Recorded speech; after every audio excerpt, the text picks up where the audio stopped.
Ayan mga ka-forest, dito na naman si ka-forest bumabati sa inyo ng magandang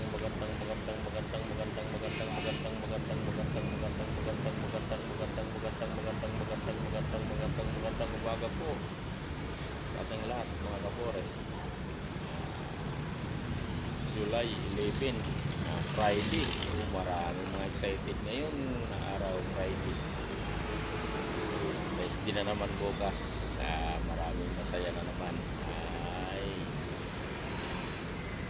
Forest.